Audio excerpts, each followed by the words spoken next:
안녕하세요. 네. 저는 슈퍼센트의 김동건입니다. 반갑습니다.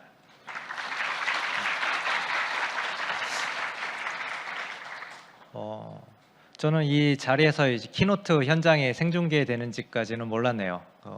방금까지 제가 한 11시 10분 정도에 나왔다가 여기 급하게 왔는데 또 끝날 때까지 또 자리가 기다려지게 돼서 조금 급하게 뛰어온 게 약간 억울하기도 하지만 여러분들은 또 오랫동안 기다리셨을 것 같아서 빠르게 좀 진행해 보도록 하겠습니다.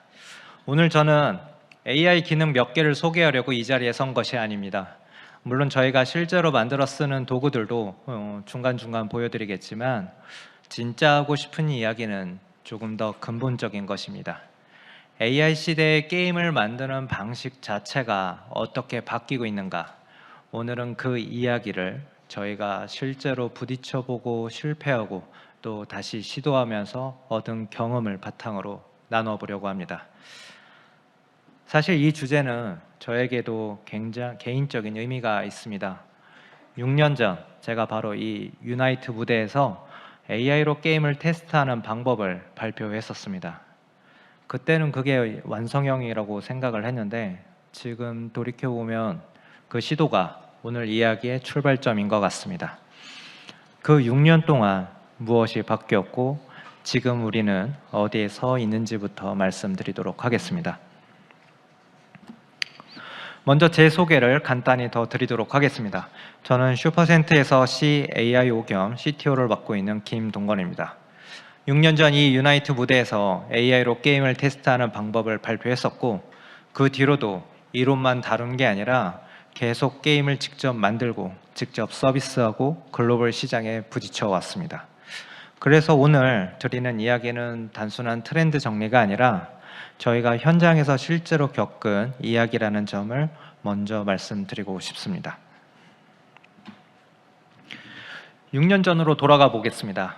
당시 저는 유저를 상상해서 AI를 만들었습니다. 무과금 유저, 과금 유저, 광고를 적극적으로 보는 유저, 이런 페르소나를 하나하나 정의하고 각 유저가 게임 안에서 어떻게 행동하는지를 직접 코드로 구현을 했습니다. 사실 그때는 정말 혁신적이라고 생각을 했습니다. 사람이 일일이 플레이하지 않아도 AI가 대신 테스트해 준다고 하니까요. 그런데 시간이 지나면서 분명한 한계가 보이기 시작했습니다. AI가 할 수 있는 거는 딱 제가 상상한 만큼이었어요. 제가 미처 생각하지 못한 유저 행동은 AI도 하지 못했죠. 결국 AI의 한계는 곧 개발자의 상상력이었습니다. 게다가 그 방식은 만들고 끝나는 게 아니라 계속 손이 갔습니다. 게임이 바뀌면 로직을 추가해야 되고 경제 구조가 바뀌면 다시 튜닝해야 되고 레벨이 바뀌면 행동 패턴을 처음부터 다시 정의해야 했습니다. 아이러니하게도 AI 로직이 정교해질수록 개발자는 게임을 더 재밌게 만드는 일이 아니라 QA와 운영, 테스트, 데이터 분석과 같은 일에 점점 더 많은 시간을 쓰게 되었어요. 자동화를 하려고 만든 건데 정작 사람은 더 바빠지게 되는 상황에 처하게 된 거죠. 그런데 최근 상황이 굉장히 많이 달라졌습니다. 바로 LLM과 AI 에이전트의 등장인데요. 이제 AI는 제가 미리 짜둔 로직만 수행하는 존재가 아닙니다. 맥락을 이해하고 스스로 판단하고 필요한 행동을 알아서 하기 시작했습니다. 6년 전에는 제가 딱 상상한 범위 안에서만 움직이던 AI가 이제는 제가 시키지 않은 것까지 해내게 됩니다. 그걸 보면서 저희는 자연스럽게 기대를 했습니다. 이제 정말 생산성이 폭발적으로 올라가겠다. 그래서 저희는 바로 실제 현장에 적용을 해봤습니다. 서비스 중인 라이브 게임에도 넣어보고 새로 시작하는 신규 프로젝트에도 넣어보고 AI 코드 에이전트도 적극적으로 활용을 해봤습니다. 이렇게 기존 방식 외에 AI를 얹어서 활용하는 방식을 저희는 AI의 파워드라고 부릅니다. 결과부터 말씀드리면 실제로 많은 것이 빨라졌습니다. 코드도, 문서도 빨라지고 반복 작업도 눈에 띄게 줄었죠. 그러면서 저희는 단순히 편해진 정도가 아니라 게임을 만드는 방식 자체가 바뀌고 있다는 걸 피부로 느끼기 시작을 했어요. 바로 그 변화를 뒤에 영역별로 하나씩 보여드리도록 하겠습니다. 먼저 코드입니다. 낮에는 사람이 AI 코드 에이전트와 나란히 앉아서 코드를 작성을 합니다. 그리고 밤에는 저희가 나이트 코더라고 부르는 시스템이 그날 작성된 코드를 스스로 리뷰하고 문제점을 찾고 발견한 버그까지 직접 고쳐줍니다. 그러면 다음날 아침에는 이미 정리가 되어 있는 거죠.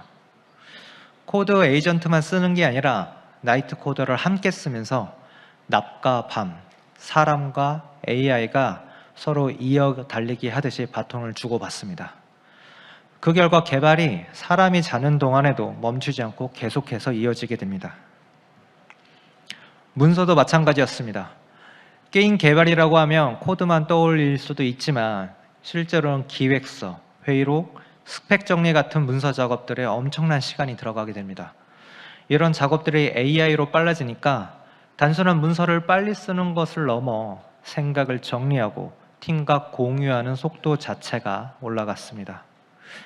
아이디어가 머릿속에만 머물지 않고 곧바로 팀 전체의 언어가 되기 시작한 거죠. 아트도 그렇습니다. 저희는 아리아라는 툴로 아트 리소스 생성 워크플로우를 구성했습니다. 아이디에이션부터 컨셉 이미지, 3D 모델링, 실제로 게임에 넣을 수 있는 3D 오브젝트 생성까지 흩어져 있던 단계들이 하나의 흐름으로 매끄럽게 이어집니다. 이를 통해 필요한 아텟을 아이디에이션부터 게임 리소스 생성까지 정말 빠른 속도로 만들 수 있게 되었죠. 예전 같았으면 외주를 주고 몇 주씩 기다렸던 작업들이 이제는 하루 안에 여러 시연을 놓고 고를 수 있는 수준이 된 겁니다. 이런 변화의 대표적인 예가 또 AI 플레이어입니다. 6년 전에는 제가 상상해서 AI를 코드로 만들었다면 이제는 페르소나별로 코드를 작성하지 않아도 AI가 직접 게임을 플레이합니다. 오토플레이로 수천 건의 시뮬레이션을 돌리면서 사람이 일일이 앉아서 플레이하지 않아도 밸런싱과 QA가 자동으로 검증됩니다. 밤새 수천 판을 돌려놓으면 아침에는 어느 구간이 너무 쉬운지, 어디서 유저가 막히는지가 데이터로 정리되어 있는 거죠. 성능도 마찬가지입니다. 예전에는 프로파일러를 켜놓고 사람이 프레임 하나하나 들여다보며 병목을 찾았었죠. 이제는 그럴 필요가 없습니다. AI가 자동으로 프로파일링을 해서 병목을 찾아내고요. 그 최적화까지 스스로 수행합니다. 사람은 결과만 확인하면 되는 거죠. 자, 이렇게 AI를 적용하면 분명히 빨라지는 영역이 있었습니다. 그런데 참 이상한 일이 벌어졌어요. 부분은 분명히 빨라졌는데 정작 프로젝트는 전체 일정은 기대만큼 줄지 않았던 것입니다. 그 이유를 저희가 자세히 파고들고 보니 중간중간에 여전히 사람만 할 수 있는 일들이 남아 있었습니다. 방향성 결정, 기획 수정, 아트 피드백, 그리고 내보내도 되는지 판단하는 최종 결정. 이런 구간을 만날 때마다 프로젝트는 다시 멈춰섭니다. 마치 뻥 뚫린 도로를 달리다가 신호등마다 걸리는 것 같이 똑같습니다. 아무리 차가 빨리 달려도 신호등에 걸리면 소용이 없죠. 결국 결과물은 AI의 속도로 결정되는 것이 아니라 사람이 처리할 수 있는 속도에 맞춰서 완성되고 있었습니다. 그때 저희는 깨달았습니다. 문제는 AI의 성능이 아니라 그 프로세스 그 자체였다는 것을 깨닫게 되었죠. 조금 더 구체적으로 보면 이렇습니다. 기획 의도는 PPT에, 밸런스 값은 엑셀 시트에, UI 및 예외사항은 사내 메신저, 슬랙 어딘가에 있습니다. 최종 결정의 이유는 또 PM의 머릿속에 있게 되죠. 사람은 이 흩어진 조각들을 경험으로 연결을 합니다. AI는 이걸 연결하기가 정말 어렵습니다. 그리고 모든 이런 확인과 승인이 사람을 거치게 되니까 아무리 앞단이 빨라져도 사람이 그 병목으로 동작하게 됩니다. 결국 저희가 내린 결론은요, 이렇게 부분만 최적화해서는 전체 생산성을 끌어올릴 수 없다는 것이었어요. 그래서 저희가 오랜 시행착오 끝에 내린 결론은 이것입니다. AI를 게임에 넣는 것이 아니라 게임 제작 그 자체를 AI 네이티브로 처음부터 다시 설계해야 한다는 것입니다. AI를 기존 프로세스 위에 도구로 얻는 것이 아니라 프로세스 자체를 처음부터 AI를 중심에 두고 다시 짜야 한다는 뜻이에요. 접근의 순서 자체를 좀 뒤집는 거죠. 여기서 오해하지 말아야 할 게 한 가지 있습니다. AI 네이티브는 AI를 도입하는 것이 아닙니다. 좋은 도구를 하나 더 드리는 문제가 아니라는 겁니다. AI와 사람이 함께 일하는 구조, 그거를 새로 만드는 것, 그게 바로 AI 네이티브입니다. 여기서 지금까지 이야기를 한번 정리하고 넘어가도록 하겠습니다. 기존의 방식 위에 AI를 얻는 방식, 우리가 AI 파워드라고 부르는 그 방식, 저희도 충분히 해봤습니다. 하지만 부분만 빨라질 뿐 전체가 전혀 빨라지지 않았죠. 그래서 내린 결론이 바로 AI 네이티브입니다. 다만 중요한 것은요, 이 둘 중 하나만 정답이라고 편을 가르는 게 아닙니다. AI 파워드가 분명히 필요한 순간도 있습니다.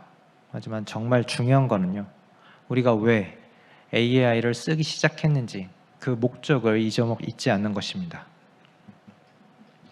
조직의 관점에서 보면 차이가 더 뚜렷합니다.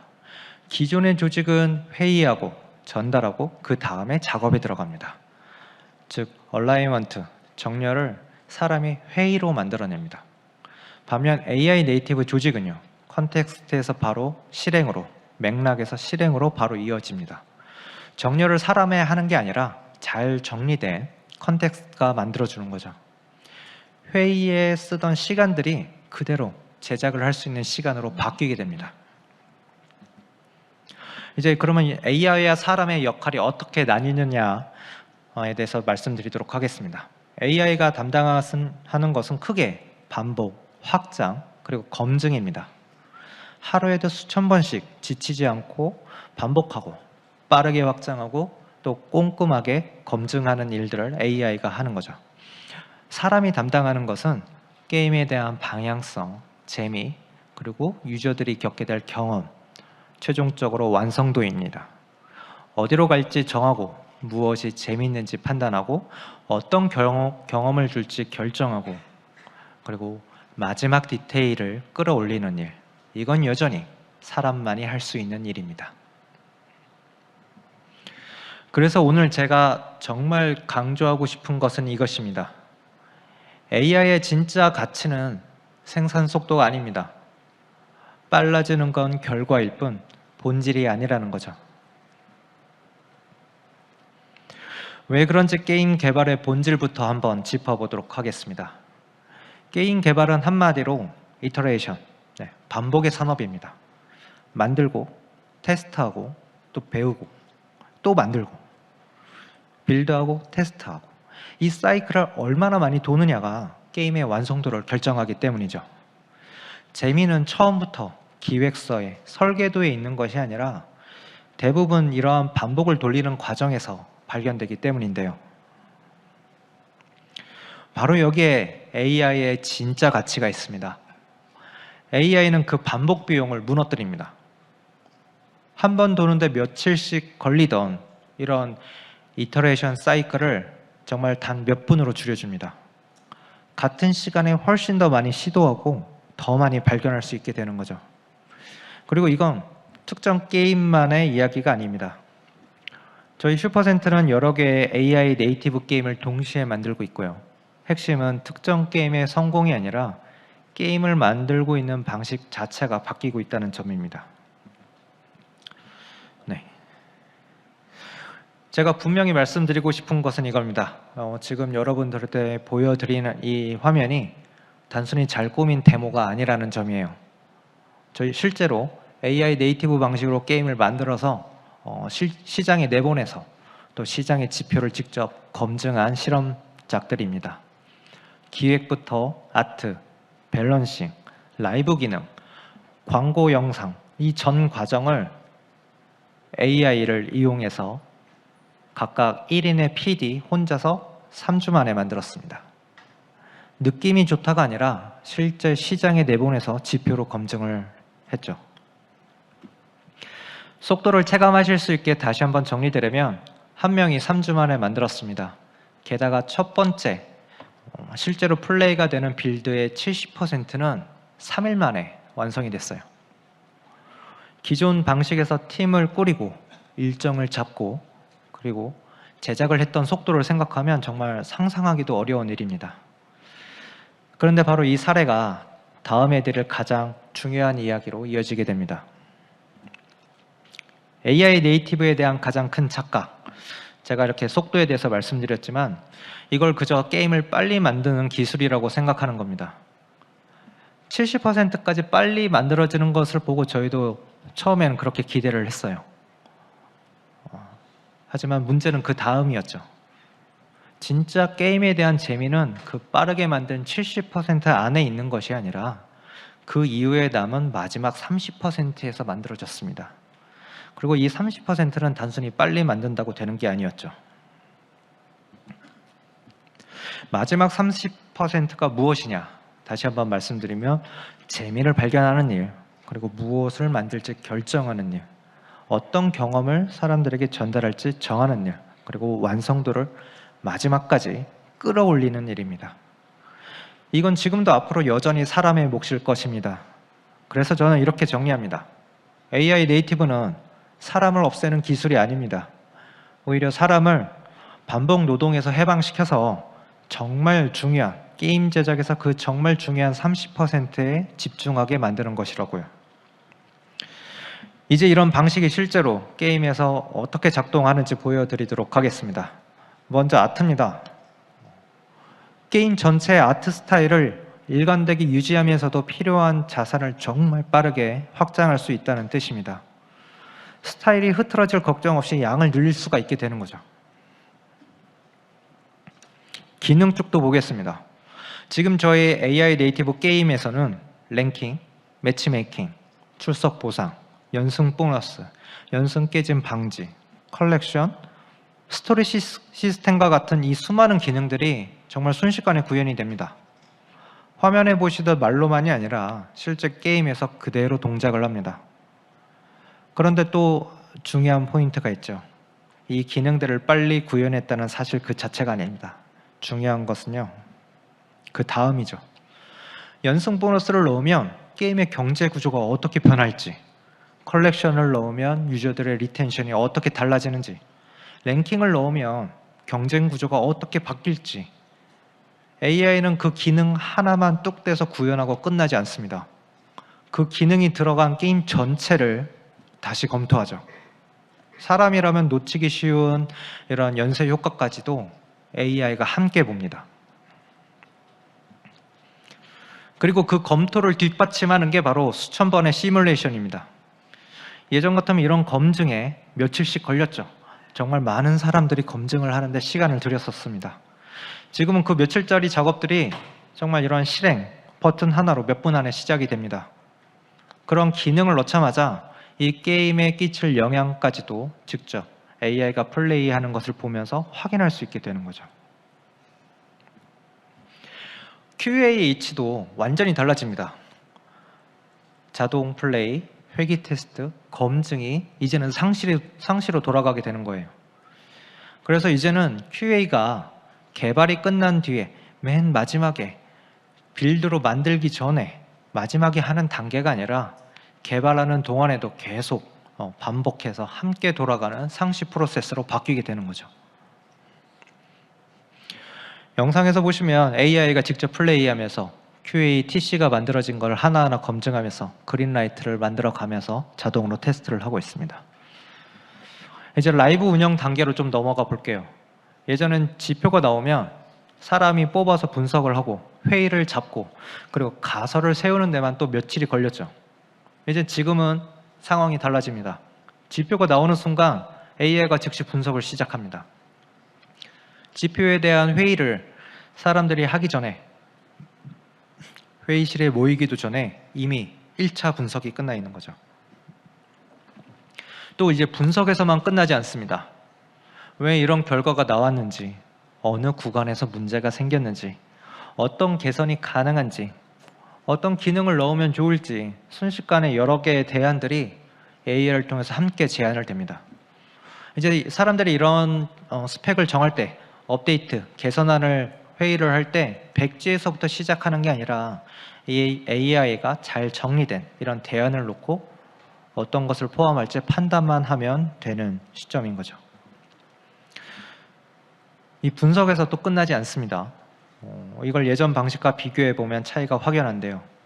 과거에는 분석, 기획, 개발, QA, 시뮬레이션, 검증 이러한 6단계가 순서대로 진행을 했었죠. 그 단계마다 사람이 끼어서 대기하고 전달하고 계속 있었어요. 사람의 병목으로 작동을 하고 있었죠.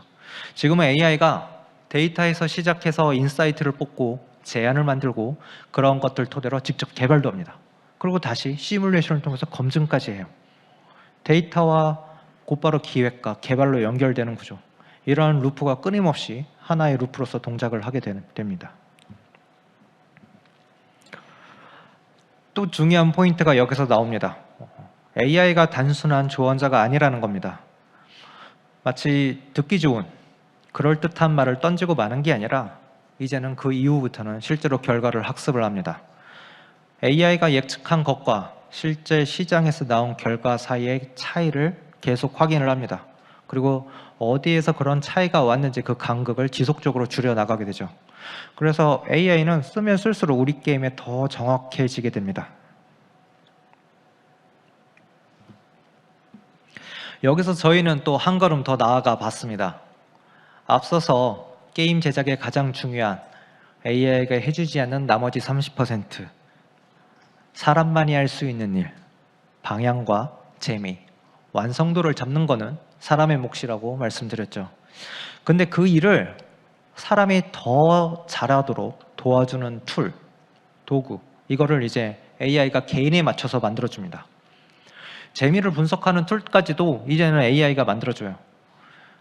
기존에 개발자들이 만들어준 정해진 도구에 기획자가 됐던 팀원들이 사람이 맞추는 게 아니라 분석을 하고 재미를 만들어 나가는 그 사람에 맞는 그 도구가 그때그때 만들어지는 겁니다.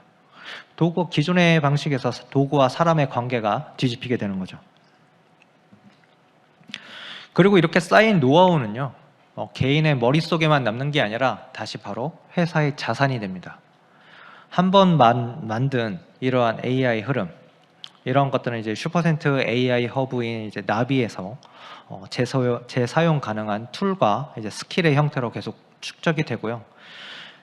레벨 밸런싱 반복론과 같은 것들로 이제 게임별로 표준화를 해서 다음 게임에 다시 사용을 합니다. 그래서 프로젝트를 반복할수록 매번 처음부터 시작하는 게 아니라 그 다음이 점점 빨라지게 되는 거죠. 경험이 이제 조직의 복리로 쌓이는 구조가 시작되게 된 겁니다. 이제 실제 사례를 또 한번 같이 보도록 하겠습니다. 지금 보여드리는 화면은 이제 또 코어 플레이부터 아트까지 전부 AI로 만든 게임입니다.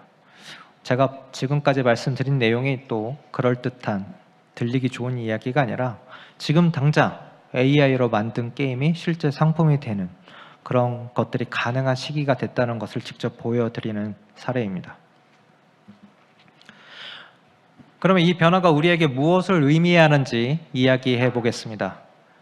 지금까지 우리는요, 시간과 인력이라는 장벽 끝에 정말 세상에 나오지 못한 게임들이 아마 정말 많을 겁니다. 좋은 아이디어가 있어도 만들 여력이 없어서 그런 게임을 접어야만 했죠. 이제 머릿속의 상상을 실제 게임으로 만들어서 세상에 내놓을 수 있는 시대가 오고 있습니다. 만들 수 있는 사람의 범위 자체가 이제는 더 넓어지게 된 거죠. 그래서 좋은 게임은 더 많아지게 될 거예요. 하지만 바로 여기에 반대편에 또 진실이 있습니다. 좋은 게임이 많아질수록 역설적으로 그 게임이 유저에게 도달하기는 더 어려워질 겁니다. 이제 문제는 만드는 게 아니라 발견되게 하는 것이 될 것입니다. 이건 먼 미래의 이야기가 아니라요. 이미 시작된 현실이에요. 구글 플레이 기준으로 2025년 모바일 게임 다운로드는 오히려 7% 줄었습니다. 같은 기간 신규 게임 출시는 무려 45%나 늘어났죠. 결국은 나눠 먹을 수 있는 파이는 줄어드는데 경쟁자는 나날이 늘어가고 있는 셈입니다. 그러니 하나의 게임이 유저들에게 발견될 확률은 구조적으로 계속 낮아질 수밖에 없습니다. 그럼에도 저는 이렇게 믿습니다.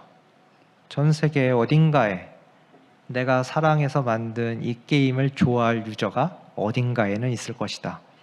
그리고 아무리 작고 독특한 게임이라도 그걸 사랑해 줄 사람 분명히 있을 것이다. 그러니 이제 중요한 건 그 유저를 발견하는 것이다. 이 유저를 발견하는 것으로 끝이 아니겠죠. 발견한 다음 정말 더 중요한 건 그 유저에게 내가 만든 게임을 도달시키는 겁니다. 그 유저가 내 게임을 다운로드 받게끔 만드는 일이에요. 아무리 세상에서 잘 만든 게임이라도 유저에게 끝내 닿지 못한다면 사실 세상에 없는 것과 다르지 않기 때문이죠. 그래서 저는 이렇게 다시 한번 정리할 수 있습니다. 제작자로서 AI가 발달하면서 좋은 걸 만들 수 있는 이러한 설레임과는 별개로요. 이제 내가 만들고 싶은 게임을 만드는 것만으로는 시장에서 살아남을 수 없습니다. 이제 그럴싸한 결과물을 완성하는 게 목표가 아니라 게임을 만들기 시작하는 처음부터 시장에서 이기는 게임을 목표로 시작을 해야 됩니다. 만드는 일보다 그걸 유통하고 유저들에게 발견되게 하는 일이 더 중요한 시대가 오고 있고요. 데이터 기반의 그로스 전략과 정교한 마케팅 역량이 이제는 진짜 승부처가 될 것이라고 생각을 합니다. 그리고 바로 그 승부를 가장 오랫동안 가장 잘해왔던 회사가 슈퍼센트인데요. 앞으로 게임 회사의 가장 중요해진 역량 중 하나이고 동시에 슈퍼센트가 몇 년간 가장 잘해온 영역이기도 합니다. 좋은 게임을 만드는 것과 그 게임을 유저에게 닿게 하는 것은 전혀 다른 근육입니다. 그리고 이건 이론이 아니죠. 저희는 직접 게임을 만들어 봤고요. 직접 서비스도 했고요. 직접 글로벌 시장에서 경쟁하면서 이런 근육을 키워왔습니다. 제가 말씀드린 이 모든 것들이 남의 사례가 아니라 저희가 지난 5년 동안 매일 부딪혀 오면서 쌓았던 것인데요.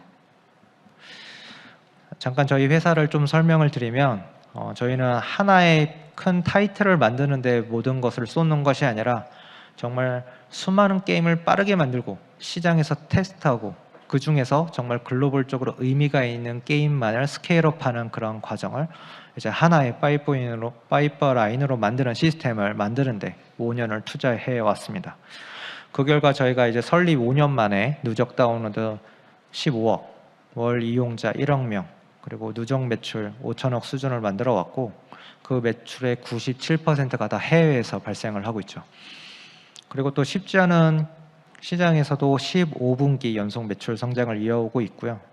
저희는 많이 만들고 많이 검증하고 또 시장에서 되는 걸 키운다는 걸 실제로 증명해 온 회사입니다. 제가 여태까지 AI를 통해서 가능하다고 했었던 이 내용, 그 모든 것들의 핵심이 저희 슈퍼센트의 센트에 있습니다. 센트는 슈퍼센트의 인터널 브레인입니다. 저희는 경험을 쌓는 데서 멈추지 않고 그 경험을 조직 전체의 자산으로 바꿉니다. 센트는 검색해주는 AI가 아니라요. 스스로 학습하는 제작 시스템입니다. 실패 데이터, 실험 데이터, 고와 낫, 고를 갈랐던 많은 판단들, 포스트모템, 시장 검증 결과, 그리고 오랜 게임의 제작 경험, 이런 슈퍼센트만의 그라운드 널리지를 학습해서 경험과 데이터, 시장성을 하나의 AI 네이티브 프로덕션으로 만들었습니다. 왜냐하면 회사에서 하고 있는 게임 제작 경험들이 다시 조직의 시스템이 되는 거죠. 여기서 한 가지 꼭 경계해야 할 점을 짚고 싶습니다. 요즘 AI 슬롭이라는 말을 아마 많이 들으셨을 거라고 생각합니다. AI로 대충 찍어낸 결과물이 이미 넘쳐나고 게임도 아마 곧 그렇게 흔해질 겁니다. 만들기가 쉬워진 만큼 자칫하면 자기 만족에 빠진 게임만 만들다가 시간과 토큰만 태울 수 있어요. 물론 AI로 생산성과 퀄리티가 올라가면서 제작자로 정말 설레이는 것도 사실이긴 합니다. 하지만 앞으로 이어질 글로벌 시장의 이러한 치열해질 상황을 생각하면 우리가 앞으로 만들어야 되는 건 자기 만족이 아니라 시장성 있는 게임을 만들어야 합니다. 그래서 저는 이제 단순한 게임 제작자를 넘어서 게임 사업 개발자이자 시장 전략가가 되어야 한다고 생각합니다. AI의 등장과 함께 이제 게임 제작자의 롤이 해야 하는 일들이 바뀌게 되는 거죠. 슈퍼센트는 창업 초기부터 이 지점에 집중해서 경험과 성과를 지속적으로 쌓아왔고 그런 경험을 통해서 여러분들에게 말씀을 드릴 수 있는 것 같습니다. 네. 마지막으로 드리고 싶은 말씀은요. 네. 만약에 AI 네이티브로 게임을 만들 준비가 되셨다. 그리고 단순히 잘 만든 게임이 아니라 시장에서 의미 있는 게임을 만들고 싶으시다면 저희 슈퍼센트를 좀 찾아주시면 저희가 지금 제가 실전에서 말씀드렸던 AI 네이티브 방식, 그로스 전략, 마케팅, 시장에서의 의미 있는 게임을 만들 수 있는 저희 경험과 노하우를 함께 나눌 준비가 되어 있습니다. 함께라면 더 높이 그리고 더 멀리 나아갈 수 있기 때문이죠. 네. 이제 다시 한번 이야기를 마무리하려고 합니다. AI 시대가 아무리 빠르게 와도 끝내 바뀌지 않는 것이 있습니다. 우리가 진짜로 만드는 것은 단순한 코드도 시스템도 아니라는 사실입니다. 얼마 전 저희는 뉴욕에 있는 한 아이에게서 손으로 쓴 편지를 받았어요. 슈퍼센트 게임을 정말 좋아한다는 내용이었습니다. 스토어 점수, 랭킹, 매출 지표, 어딘가에서 주는 그런 상패보다도 저희에게 가장 값진 선물이었던 것 같아요. 우리 게임을 사랑해주는 어린 친구의 손편지 한 장이요. 그 편지를 받고 저희는 다시 확인을 했습니다. 결국 우리가 만드는 것은요, 기술이 아니라 누군가의 경험이라는 것을요. 그래서 저는 처음에 드렸던 그 말로 다시 돌아가려고 합니다. 게임을 만들 때 앞으로는 재미에만 집중하세요. AI가 반복을 대신해주는 시대일수록 우리가 끝까지 손에서 놓지 말아야 할 것은 결국 게임 그 자체, 그리고 그것이 누군가에게 줄 재미입니다. 네. 긴 이야기 끝까지 들어주셔서 감사합니다.